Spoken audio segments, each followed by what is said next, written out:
You've worked hard to build a dream retirement. Now it's time to put that plan into action. This is Retire ATL with Aaron Vincent and Matt Decker. The team at Vincent Financial wants to help you build, protect, and grow income to get you to and through retirement. Now, Retire ATL with Aaron Vincent and Matt Decker. This is the Retire ATL podcast, all powered by the Vincent Financial Group. You can get more when you visit retireatlradio.com. Thanks for subscribing. Thanks for downloading. Now, let's get to the show. My name is Mark Owens, right out of the gate. Matt, great seminars across Metro Atlanta. All over the place. People are interested, want to get involved. They'd right. like to join you in the team. How can they do it? Yeah, just to reiterate, we're all over the place the next several months. And we had taken a little hiatus near the new year on doing some of our educational events, and it was just time to get back into it. It's something that I love doing. It's a lot of fun, get to meet a lot of people, and we're going through basically what we talk about on this show, the three key pillars as it relates to retirement, risk, taxes, and income planning.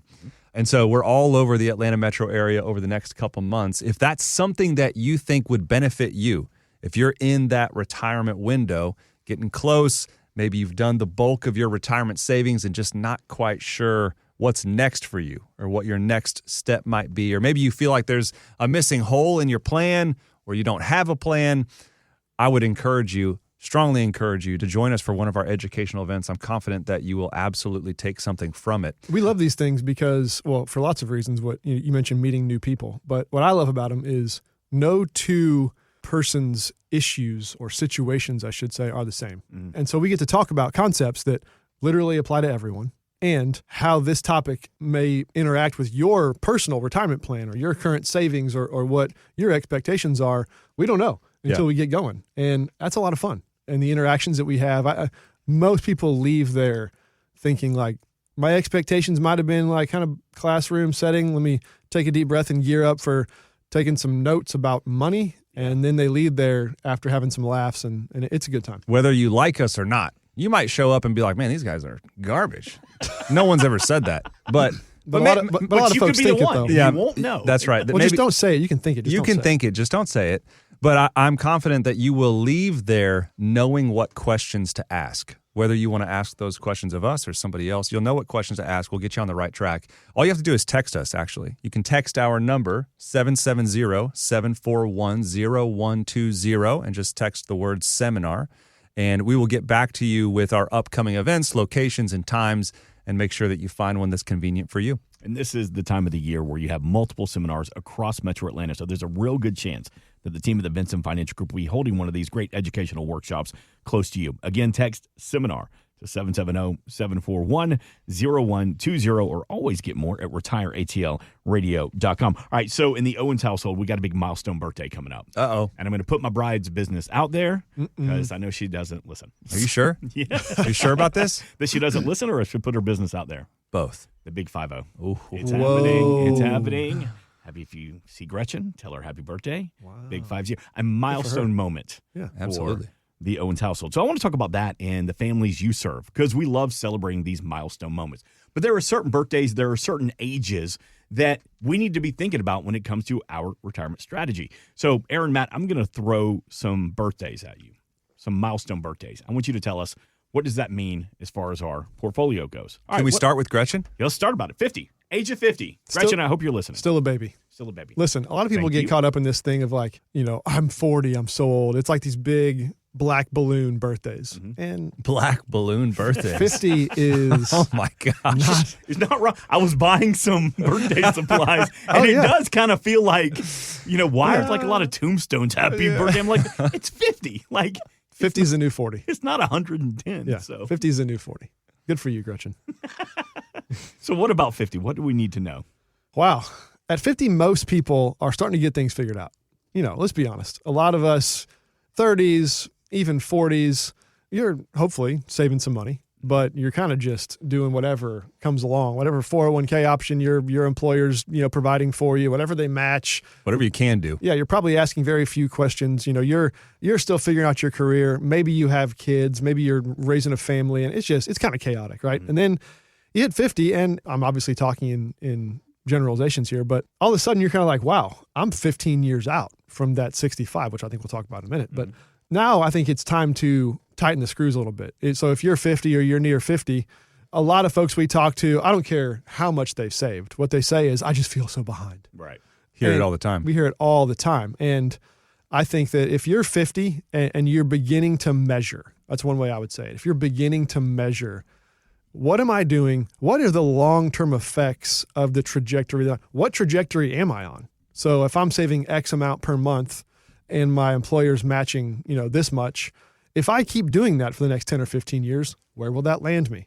I think if you're asking those kind of questions, you're beginning to measure that, then I think you're probably on a good pace, because whether you've saved as much as you think you should have or you feel behind, if you're just doing that, if you're just measuring it and getting a realistic look at the long-term effects of what actions you're taking now, I think you're ahead of the game. I would also add, so Aaron's 100% right on mindset. Mm-hmm.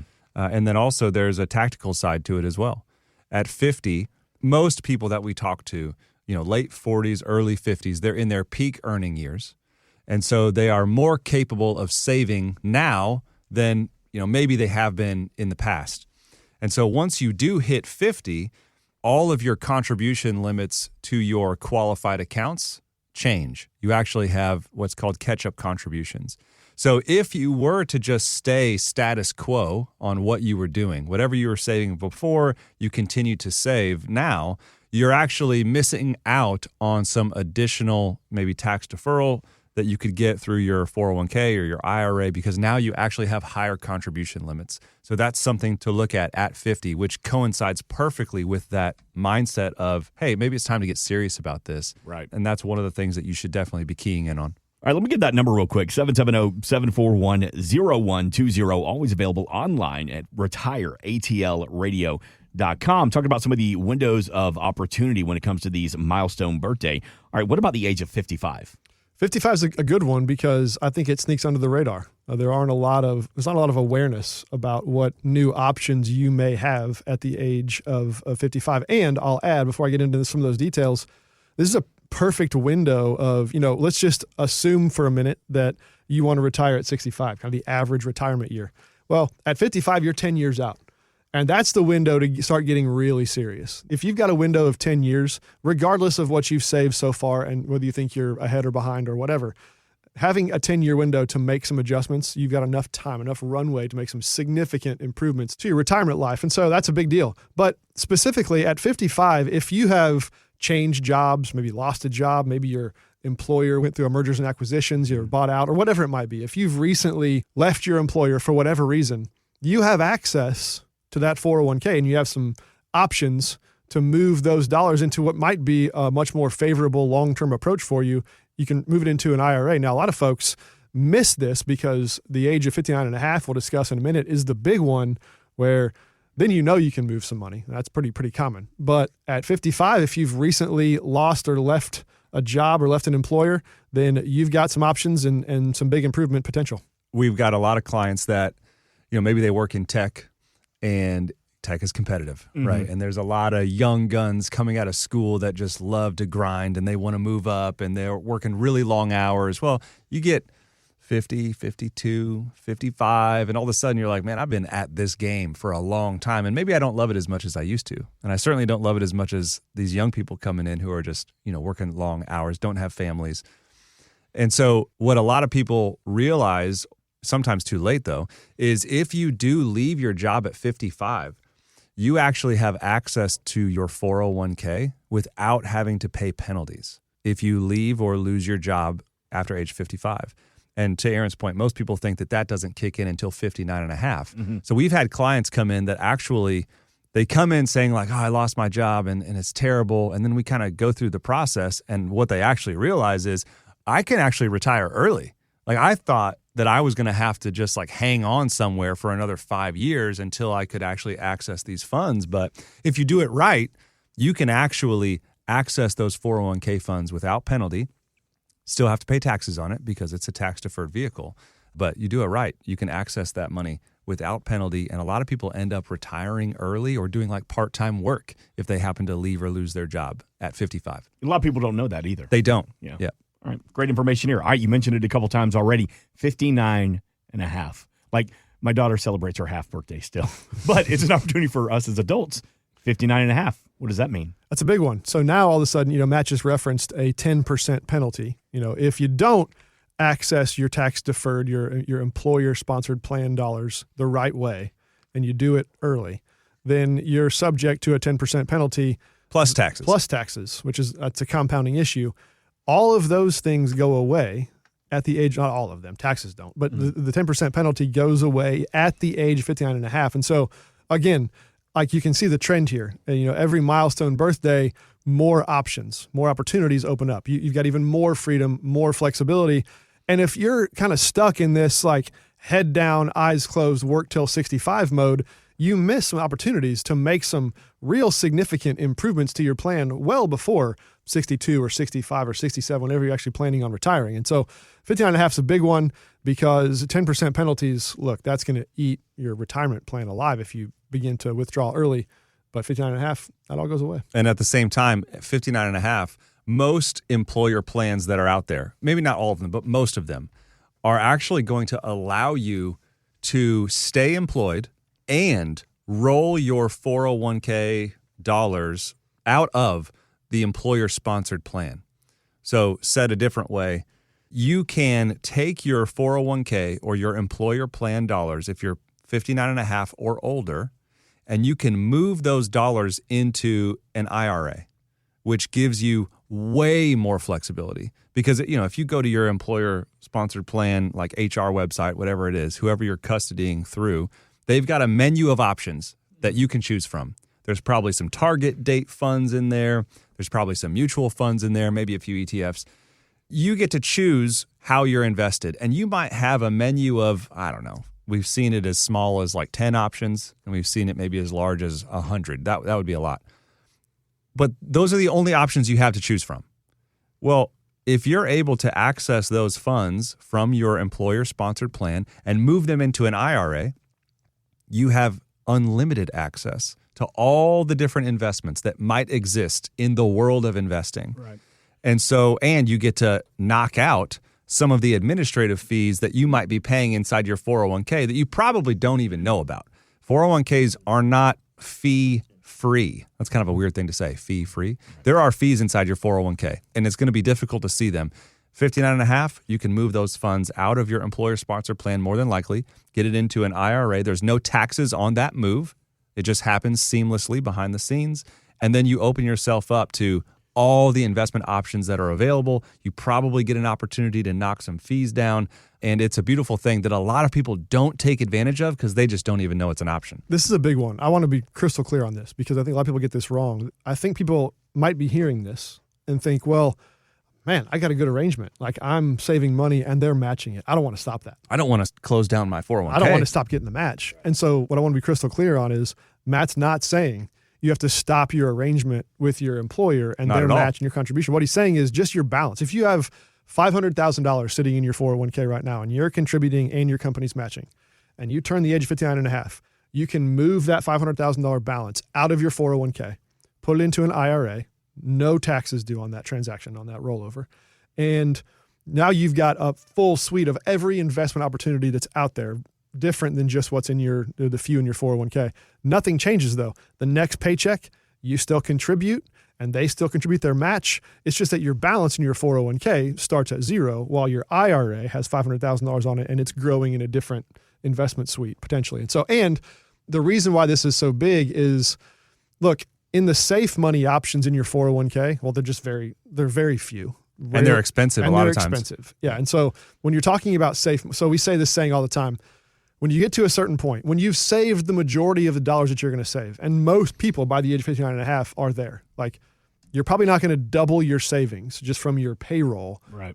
Before you retire, from 59 and a half till you retire, probably not. And so losing money hurts you more than making money helps you. But if all your options in the 401k are growth-related options or like kind of crappy target date funds that are expensive and don't do the job very well, what options do you have? Correct. So, I guess I'll just stay in my growth-focused mutual funds because I don't have any better options. Well, you do in your IRA. There's a lot of better safe money options to get some risk off the table, to kind of hedge your bets on what you've already built so far in your retirement. And so all these options are now available to you.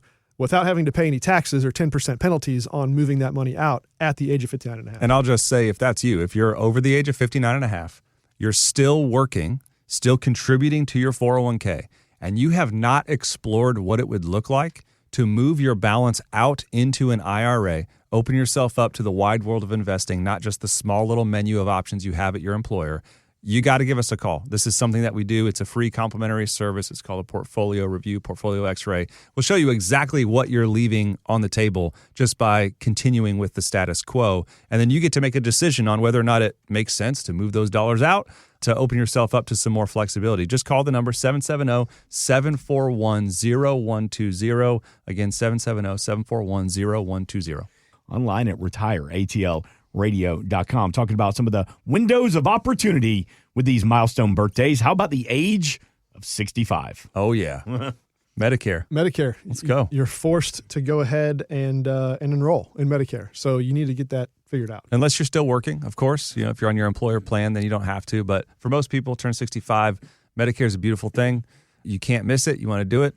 And it's the age where a lot of people come in, and that's kind of what they're targeting for retirement. And I think it probably is because of Medicare. They don't want to cover their own health care if they happen to retire early. And so a lot of people do wait till 65. But I would just add, a lot of times people come into the office with the idea that they're going to wait till 65 for the sole purpose of, I don't want to have to buy health insurance between now and then. Yeah. And I would just tell you, if that's you, you owe it to yourself to make sure that that's the decision you want to make. Most people don't actually sit down and say, well, but what would it look like? Yeah. What would it look like if I had to buy my own health insurance for 3 years?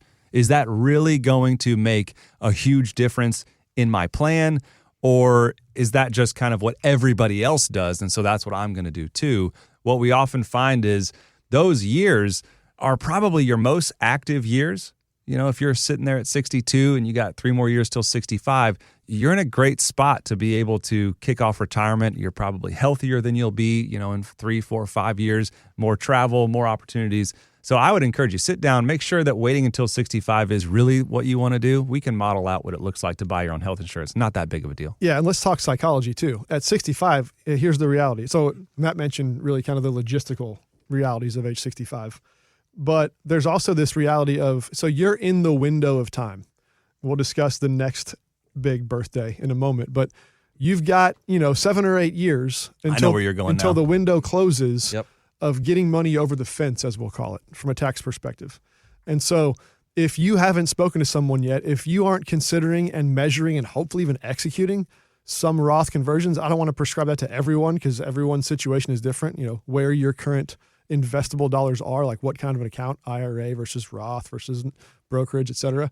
But you should be into your strategy, if not starting it like ASAP, of doing Roth conversions and getting your tax reality in order for the next potentially 30 years of your life. You're in that window now. Again, there's no cutoff at 65, but I'm speaking to like the psychology of where you're at in 65. That window is wide open and it's starting to close slowly.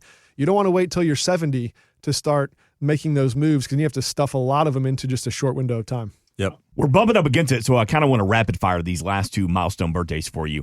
The age of 70 and 73. What do we need to know? 70 is going to be your maximum deferral for your Social Security benefit. And so we do see a lot of people delay until 70 in order to max that benefit out, or they'll have one spouse file at like a normal retirement age or maybe even early, and then one spouse delay until 70.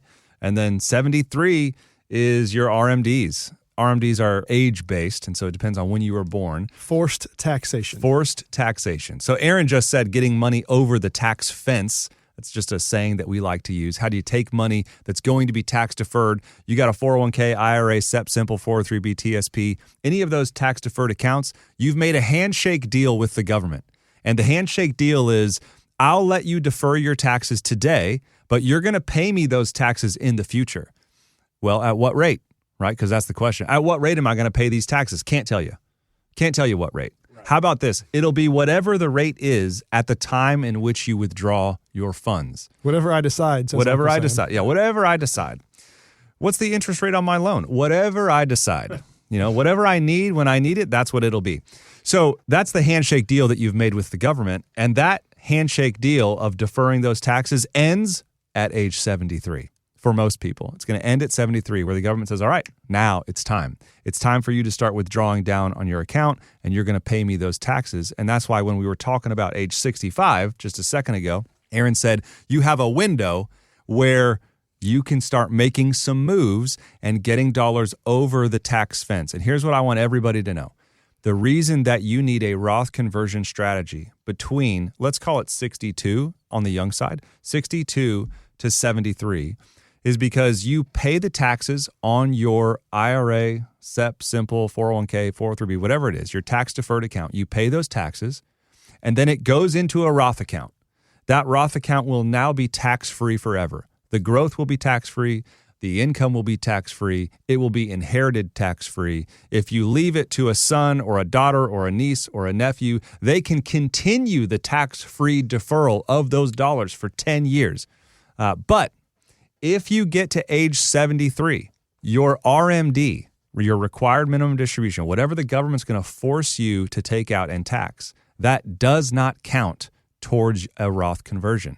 So if you wait until 73, you're going to have to do 2 withdrawals if you want a Roth conversion strategy. You're going to have to take your regular RMD, pay the taxes, and that's just going to go into a taxable account. And if you want to do a Roth conversion on top of that, you'll have to do a separate withdrawal from your qualified accounts, from your tax-deferred accounts, and convert it to a Roth, which is why it's crucial that you have your Roth conversion strategy in place and working before you get to your required minimum distribution age. You hear the acronym FRA, full retirement age. Is that defined by the IRS, or for everybody is it different? Well, it's just based on your birthday. Based on the birthday. Based on your birthday. Okay. So if you hear anything on this weekend show you need some clarity on, we invite you to reach out, 770-741-0120. If you're getting ready to celebrate a milestone birthday and you're thinking, all right, what next? What about my retirement portfolio? How is this going to benefit me? What changes do I need to make? RetireATLRadio.com. Or again, that initial consultation, no cost, no obligation from the team at the Vincent Financial Group home office in Woodstock, Georgia, but they can meet you across Metro Atlanta. Insurance products are offered through the Insurance Business Advanced Planning Group. Vincent Financial Group is an investment advisory practice that offers products and services through Impact Partnership Wealth, LLC, IPW, a registered investment advisor. IPW does not offer insurance products. The insurance products offered by Advanced Planning Group are not subject to investment advisor requirements. Advanced Planning Group and IPW are not affiliated companies. Investing involves risk, including the potential loss of principal. Any references to protection, safety, or lifetime income generally refer to fixed insurance products, never securities or investments. Insurance guarantees are backed by the financial strength and claims-paying abilities of the issuing carrier. This podcast is intended for informational purposes only. It is not intended to be used as the sole basis for financial decisions, nor should it be constructed as advice designed to meet the particular needs of an individual situation. Vincent Financial Group is not permitted to offer, and no statement made during this show shall constitute tax or legal advice. Our firm is not affiliated with or endorsed by the U.S. government or any governmental agency. The information and opinions contained herein provided by third parties have been obtained by sources believed to be reliable, but accuracy and completeness cannot be guaranteed by Vincent Financial Group. This podcast is a paid placement.